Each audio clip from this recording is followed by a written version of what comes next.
आपल्या या संस्थांवरती सद्गुरू विठ्ठल बाबा यांच्या समाधीच्या निमित्ताने, त्यांच्या पुण्यतिथीच्या निमित्ताने आपला हा चालत असलेला अखंड हरिनाम सप्ताह आणि या सप्ताहातील आजची ही कीर्तनरूपी सेवा बाबाच्या आज्ञेने मला या ठिकाणी प्राप्त झालेली आहे.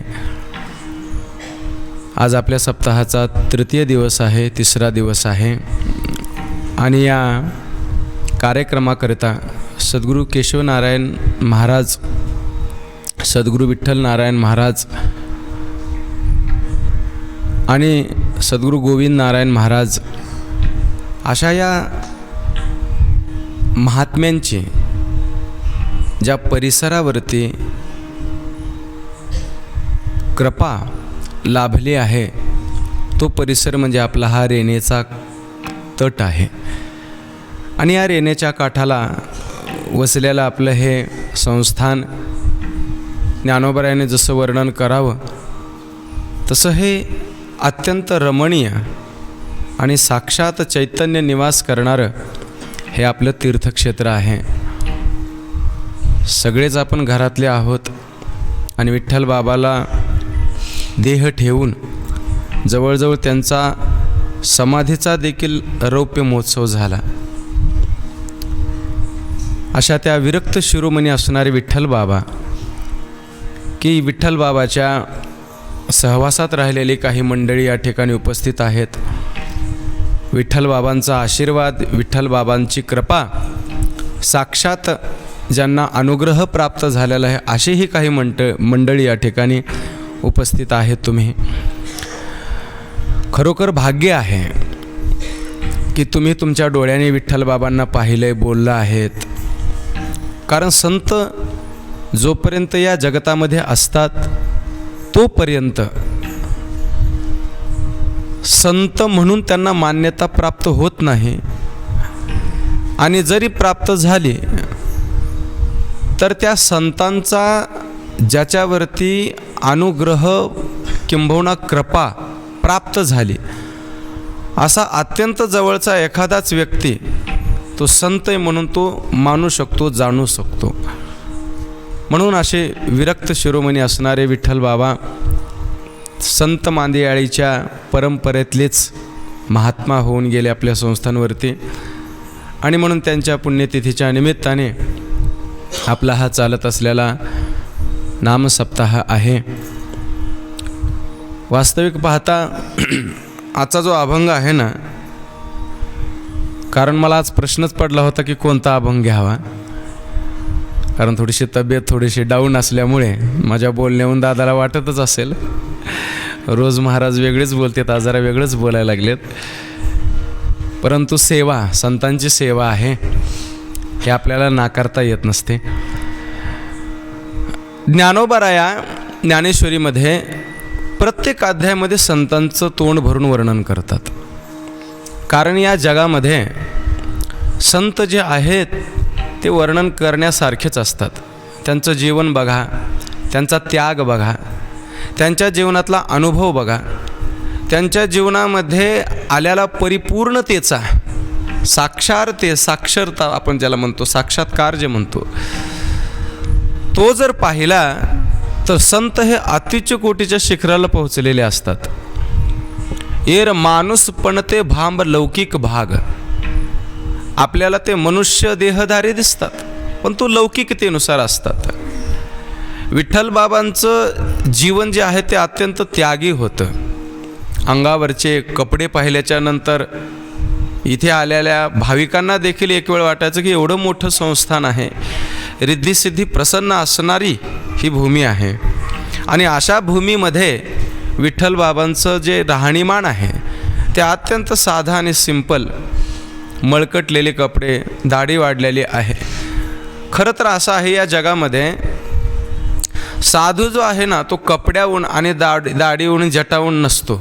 खरा साधू जो असतो ना त्यांच्या अंतरंगाहून असतो. एखाद्याचं विरक्त अंतःकरण असतं, एखाद्याचं जे मन असतं ना ते अत्यंत विरक्त असतं. आणि ती विरक्ती जी आहे ते असं आणमण्याने कोणी आणत नाही आहे, ते आतूनच त्याला येते. ती ज्ञानोबराय म्हणतात, वैराग्य सिद्धी देई जे पसाय तया. हे वैराग्य जे आहे ना, हा प्रसाद आहे. आणि या जगामध्ये वैराग्यामध्ये जेवढं सुख आहे तेवढं अन्यत्र कशातच सुख नाही आहे, असं ज्ञानोबरायांनी भगवान श्रीकृष्णाने स्वतः सांगितलेले आहेत. महाराज, आपल्याला संसार हवं आहे, पण संतांना संसार नको आहे. संसारामध्ये अनुराग आहे, नीट आहे का? आपला प्रेम, आपली इच्छा हे संसारामध्ये आहे. आणि खरं इतिहास असा आहे, जो सोडतो ना, तो सोडल्याच्या नंतर त्याला खरी चिरकाल आत्मशांती मिळते. असं त्यागी जीवन म्हणजे विठ्ठल बाबांचं आहे,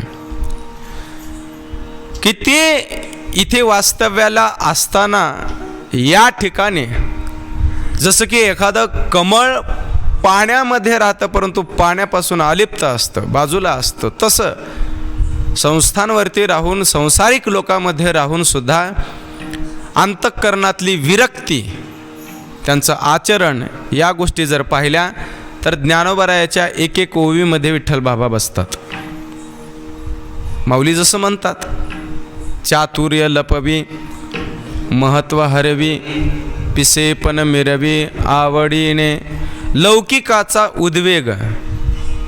लौकिकतेचा ज्याला खरंच उद्वेग म्हणजे त्याला त्या ठिकाणी कंटाळा आलेला असतो आणि लोकांतामध्ये त्याला जावंसं वाटतच नाही आहे अंतःकरणातून, त्याला वैराग्याचा प्रसाद मिळाला असं गृहीत धरा. आणि म्हणून ही जन्मजात वृत्ती असते एखाद्याची, आणि त्याच वृत्तीतले विठ्ठल बाबा आहेत. आणि संत जे आहेत ना, काहींच्या जीवनामध्ये वैराग्य असतं, काहींच्या जीवनामध्ये ज्ञान असतं, काहींच्या जीवनामध्ये भक्ती असते. हे वेगवेगळ्या संतांचं काहीतरी एक वैशिष्ट्य असतं. वैराग्य म्हटलं की पौराणिक काळामध्ये शुकदेवांचं नाव घेतलं जातं, शुकाचार्य. वैराग्य म्हणजे शुकदेवासारखं. आणि निष्काम कर्मयोग कसा असावा हे जर पाहायचं असेल तर पौराणिक जो भाग आहे त्याच्यामध्ये जनकाचं नाव घेतलं जातं. जनक जे आहेत ना, ते राजा असून सुद्धा स्वतःची मांडी जळेपर्यंत आग आली.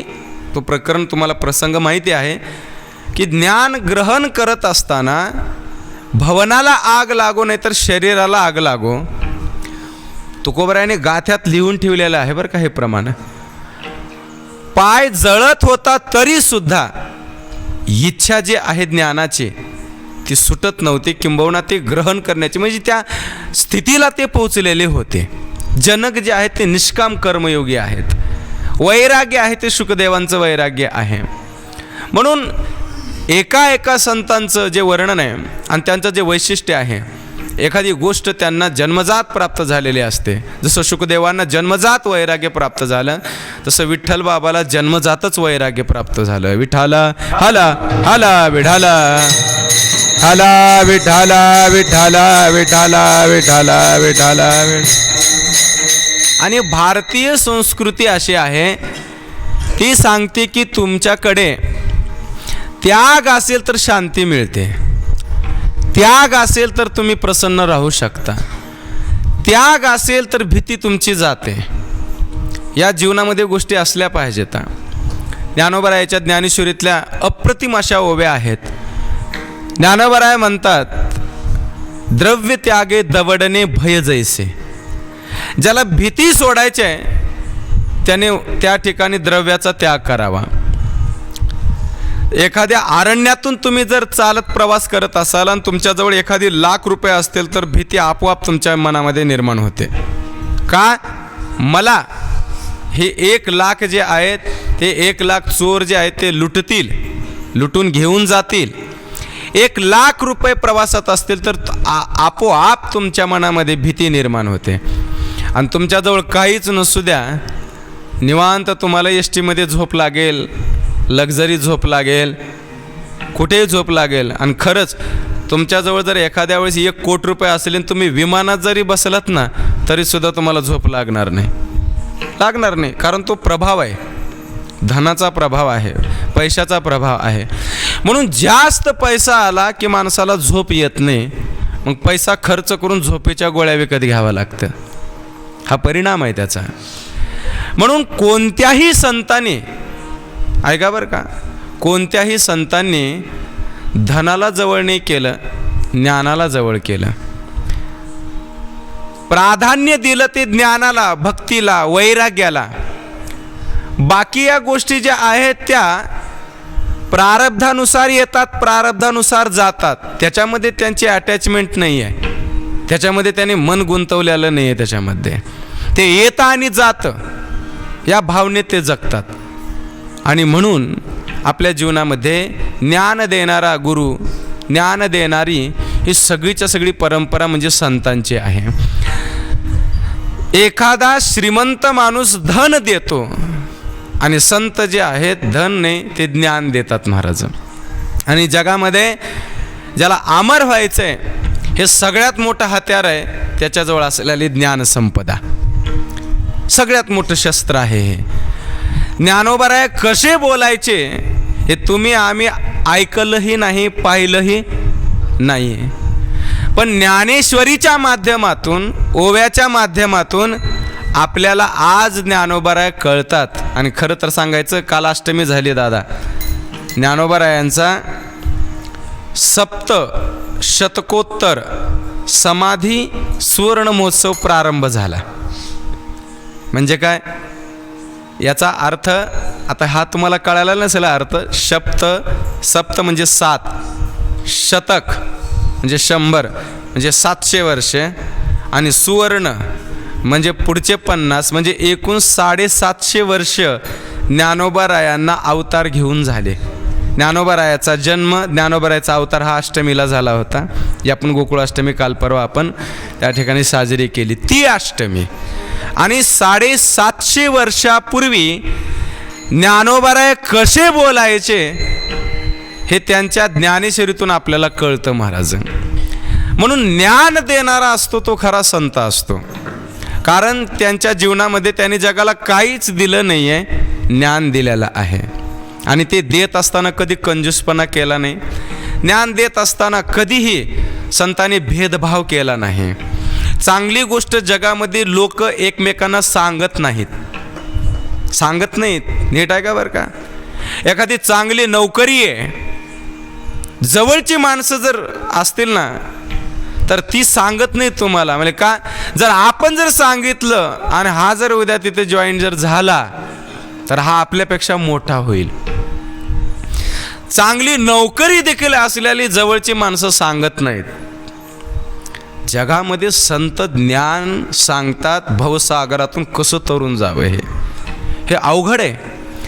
जग जे आहे ते स्वार्थापोटी प्रेम करतं. जगाच्या उपयोगी आलं तर ते आपल्यावर प्रेम करतं. पण संत एक असे असतात त्यांचा स्वार्थ नसतो, ते निस्वार्थ भावनेने जगावर प्रेम करतात. कारण त्यांचं हृदयच प्रेमाने ओथंबलेलं असतं. हृदयामध्ये प्रेम भरलेलं आहे त्यांच्या. आणि दुसऱ्याविषयी हित व्हावं अशी अंतःकरणातून तळमळ असते महाराज. येतो हिताचा कळवळा, येतो हिताचा कळवळा.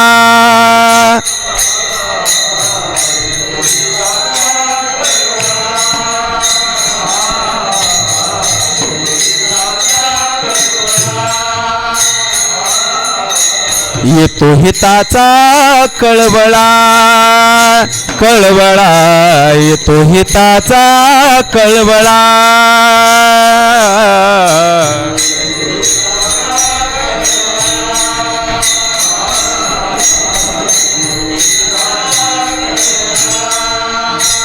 हाती पडती म्हणून काळा, हाती पडती म्हणून काळा येतो हिताचा कळवळा कळवळा येतो हिताचा कळवळा.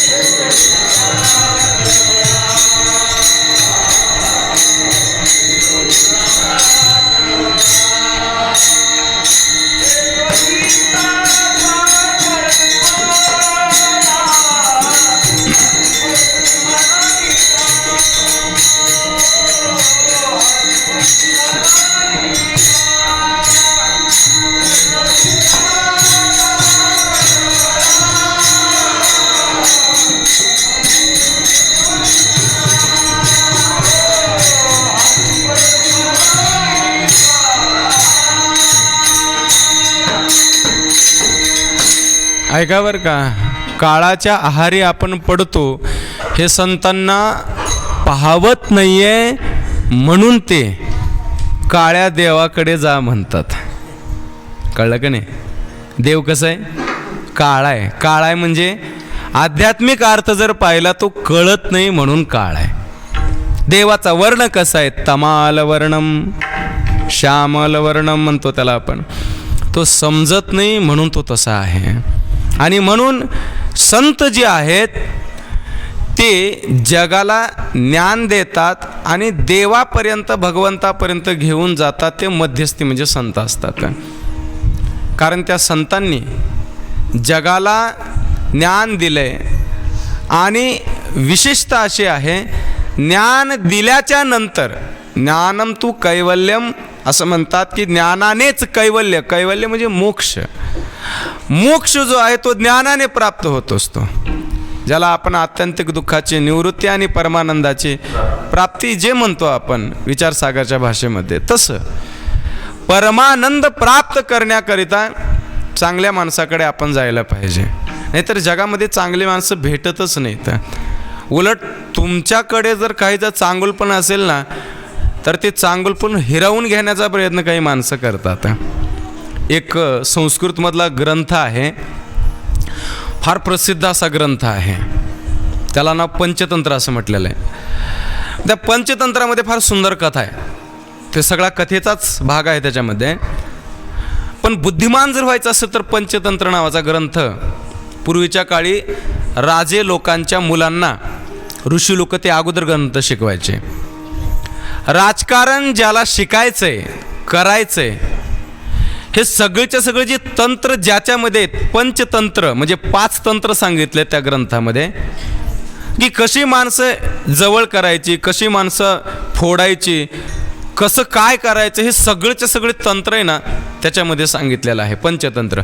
आणि तो ग्रंथ जो वाचतो ना तो मुलगा बुद्धिमानच होतो महाराज. वाचायला पाहिजे, समजलं पाहिजे, त्याच्यातलं नीट समजावून देणारा शिकविणारा जर असेल ना तर निश्चितच महाराजा आपल्या देखील बुद्धीचा विकास होतो. विठाला हला हला हला विठाला विठाला विठाला विठाला विठाला.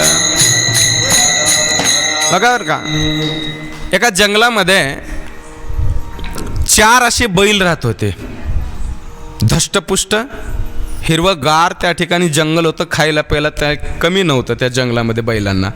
4ही एकत्र राहायचे. आणि एका दिवशी एका सिंहाने पाहिलं त्यांना, 4 बैलांना. आता सिंहाचं खाद्यच आहे ते.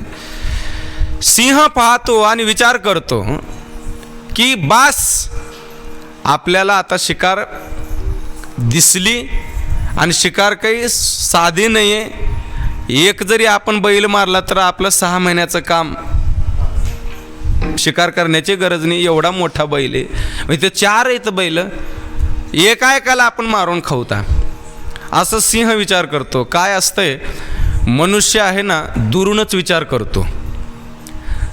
हे संसारातली सुखसुद्धा आशेच आहेत सगळेच्या सगळे. जोपर्यंत तुम्ही जवळ जात नाही तोपर्यंत ती कळत नाहीत. आणि लांब आहे तोपर्यंतच असं केलं तर असं होईल, असं झाल्याच्या नंतर असं होणार, अशी एक आपण दिवा स्वप्न पाहतो. सिंह गेला नाहीये, पण विचार करतोय की त्याचा स्वाद खाल्ल्याच्या नंतर असा होईल, या बैलाला मी मारेन, असं करेन तसं करेन. आणि सिंह जेव्हा झडप घालतो, चारही बैल एकारोप महाराज एकट्याने, म्हणजे ही चौघही त्याच्या अंगावर तुटून पडायचे, सिंहाच्या तुटून पडायचे. सिंहाने खूप प्रयत्न केला महाराज, 4-5 महिने झटला, पण त्याच्यातला एकही बैल मिळाला काहीच नाही. ऐका बरं का, षडयंत्र कसं असतं बघा. मग एका दिवशी सिंह असा बसला होता, मग सगळ्यात चॅप्टर प्राण्यामध्ये एक प्राणी, त्याचं नाव कोल्हा. कोल्हा तिथून जात होता. कोल्ह्याला तर छोटंसं कोल्ह, मग त्या सिंहाला विचारलं कोल्ह्याने, म्हणले असं काय, म्हणले निवांत का बसलेस, म्हणले बैलही असे चांगले, पण त्यांना 6 महिने झालं झटतो, पण एकही बैल त्याच्यातला फुटतही नाही, एकटाही, कधी 4ही जण सोबतच फिरतात म्हणे. त्यावेळेस त्या कोल्ह्यानं फार सांगितलं, कोल्हा हा चतुर आहे. ज्ञानेश्वरीत माऊलीने देखील वर्णन केलेलं कोल्ह्याचं महाराज, विचित्र प्राणी. त्याने सांगितलं, सांगणारा माणूस कसा असतो बघा, त्याने म्हटले ती एक आहेत म्हणून तुझ्यावर ते अटॅक करत आहेत. त्या 4ही पैकी ना तू एकालाही फोडलंस ना, एकालाही फोड, फक्त तुझं काम होईल. मग त्याने एकाला एकट्यातच गाठलं आणि त्याला सांगायला लागला, अरे म्हटले बघ, म्हणले ते 3 जण निवांत खातात आणि प्रत्येक वेळी मी झडप टाकायला आलो की तुलाच पुढं करतात म्हणे, तुलाच पुढं करतात. म्हणजे याचा अर्थ असा आहे, तू मेलास तर मरू दे, ते 3 जण जिवंत राहतात. त्या पुढच्या बैलाला वाटलं बरोबर आहे, हे म्हणते तेही खरंच आहे, प्रत्येक वेळी मीच पुढं, म्हणजे गेलो तरी मी जाणार, याच्यापेक्षा तू गेला. आणि त्या 3 बैलासोबत त्यांनी भांडणं केले, भांडणं करून एकटाच राहायला लागला.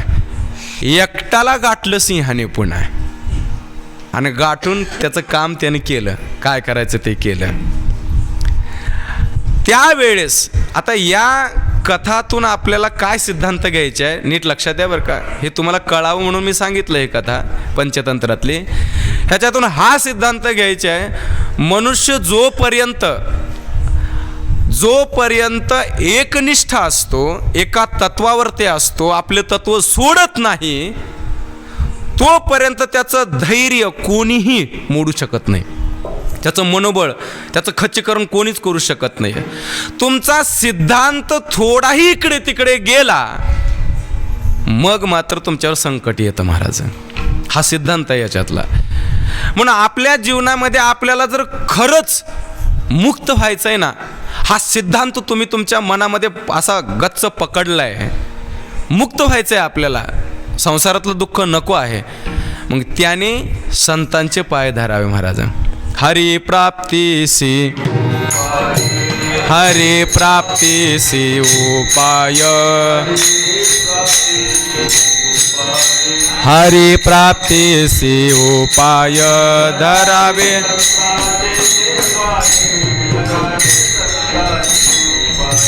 धरावे संताचे ते पाय, धरावे संताचे ते पाय.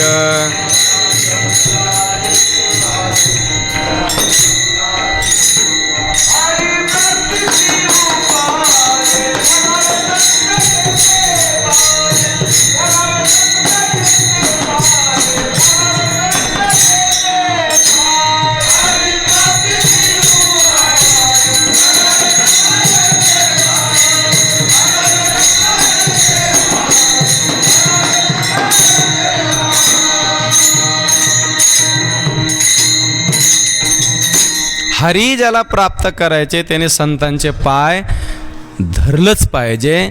संतांच्या पायाशिवाय पर्याय नाही महाराज. देवापर्यंत ज्याला जायचे आहे त्याने संतांची सेवा करा. तुका म्हणे संत सेवा हेची देवा उत्तम. तुकोबरायाचे कितीतरी प्रमाण आहेत महाराज. कोण पुण्य कोणा गाठी जिही ऐसी याची भेटी. अशी भेटी कधी होईल म्हणजे जिही हरी धरीला मनी. ज्याने हरी मनात धरला आहे अशाची महाराज कोणत्या पुण्याने भेट होईल. ते पुण्य आपल्या जीवनामध्ये प्राप्त कधी होईल आणि ते झालं पाहिजे. त्याच्याकरता परमार्थ आहे, त्याच्याकरता संत सेवा आहे. कारण संत जे आहेत ना ते हरी व्यापक आहे, सर्वत्र आहे, पण त्या हरीला ते अगोदर त्यांच्या हृदयामध्ये साठवतात, किंबहुना हृदयामध्येच हरीला त्या ठिकाणी ते अधिष्ठित करतात. आणि म्हणून अधिष्ठित केलेल्या व्यापक असणाऱ्या त्या हरीला हृदयामध्ये साठवून त्याला त्या ठिकाणी महाराज नाम देतात. अनेक त्याला नाम आहेत. म्हणून माऊली म्हणतात ना, तुमच्या जीवनामध्ये जर तुम्हाला जर त्या ठिकाणी कल्याण जर करून जर घ्यायचं असेल तर मी तुम्हाला 2 नाम सांगतो. ते 2 नाम हृदयरूपी मंदिरामध्ये स्थापन करा. अभंगाच्या पहिल्या चरण.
अभंगाच्या प्रथम चरणामध्ये माऊली उपदेश करत आहेत की हृदयामध्ये राम आणि कृष्ण हे जे 2 नाम आहेत ते ठेवा आणि त्याचं स्मरण करा.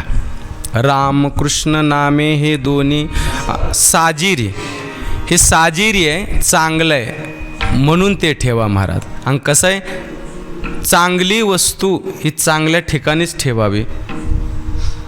कोणत्याही वस्तू कुठेही ठेवल्या जातात, परंतु फार महत्त्वाची वस्तू जर असली तर केशव महाराज कुठे ठेवली जाते? संपुष्ट हे हृदय पेटी करुणी पोटी साठ. तुम्ही घर बांधल्याच्या नंतर सगळं दाखवता, हे किचन आहे, हा हॉल आहे, हे बाल्कनी आहे, हे सगळे बाकीच्यांना सगळं दाखवता तुम्ही, फक्त तिजोरी कुठे सांगता का? सांगा बरं. तुमच्या घरातली तिजोरी ही आमची तिजोरी आहे आणि सगळं सोनं हे सगळं आम्ही इथे ठेवतो असं तुम्ही कोणाला सांगत नाही आहेत. कारण ते महत्त्वाचं आहे, ते मूल्यवान आहे, किंमत आहे त्याला. म्हणून किमतीची वस्तू जी असते ती अशा ठिकाणीच ठेवली जाते ती कुणाला माहिती होऊ न देता, कुणाला माहिती होऊ देता. हे जसं व्यवहारातलं आहे तसं जगामध्ये सगळ्यात मूल्यवान सगळ्यात किमतीचं नाम आहे संतांच्या दृष्टिकोनातून. आणि तेच नाम संत हृदयामध्ये साठवतात, हृदयामध्ये ठेवतात.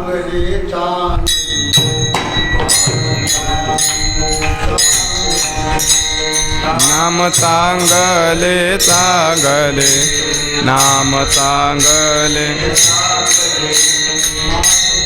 हे राहो भले माझे कंठे.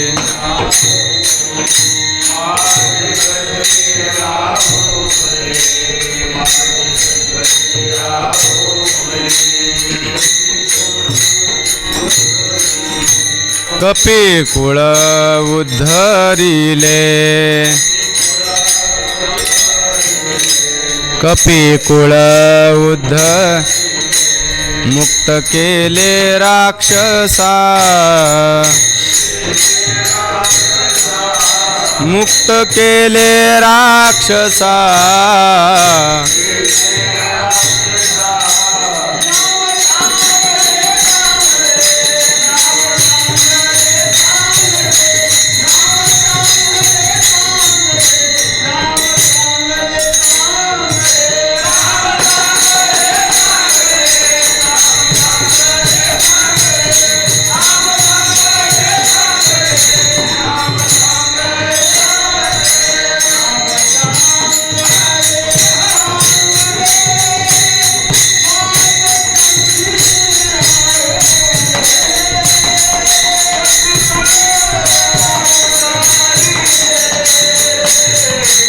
मुक्त केले राक्षसा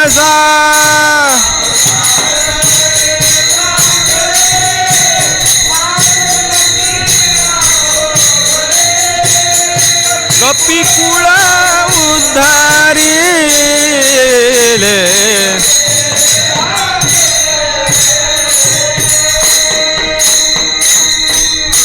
ही नामाची महती संतांनी सांगितली. हे चांगलं आहे, चांगल्याचाही उद्धार होतो आणि वाईटाचाही उद्धार होतो.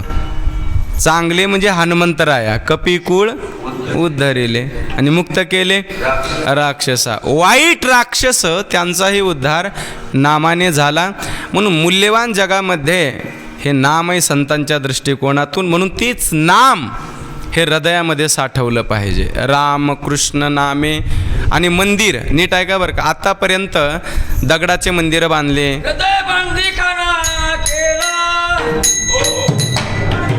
हो हो हृदय बंदी खाना केला.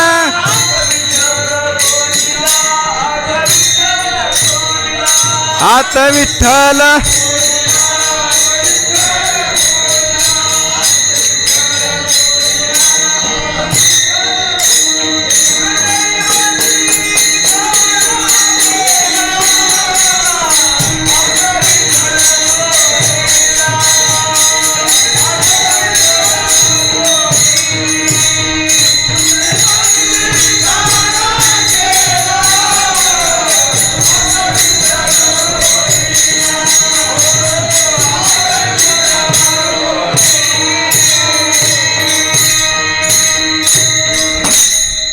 जगामध्ये अनेक प्रकारचे मंदिर बांधले, पण आपल्या हृदयरूपी मंदिरामध्ये हे नाम म्हणजे राम आणि कृष्ण हे साठवा, ठेवा असं म्हणतात. ऐका बरं का, मंदिर कितीही कोट्यावधी रुपयाचं बांधलेलं असू द्या आणि त्या मंदिरामध्ये जर देवच नाही तर काय उपयोग आहे त्या मंदिराचा? काहीच उपयोग नाही आहे. मध्ये मूर्तीच नाही आहे, माऊली म्हणतात काही उपयोग नाही. असे दृष्टांत सांगितले ज्ञानेश्वरीमध्ये. काय उपयोग आहे म्हटले? म्हणजे कशाचा? एका माणसाला थंडी वाजत होती, हिवाळ्याचे दिवस होते, थंडी वाजायला लागली आणि त्याच्याजवळ एक शाल किंवा रग होते. मग त्याने ती जाळली सुरुवातीला.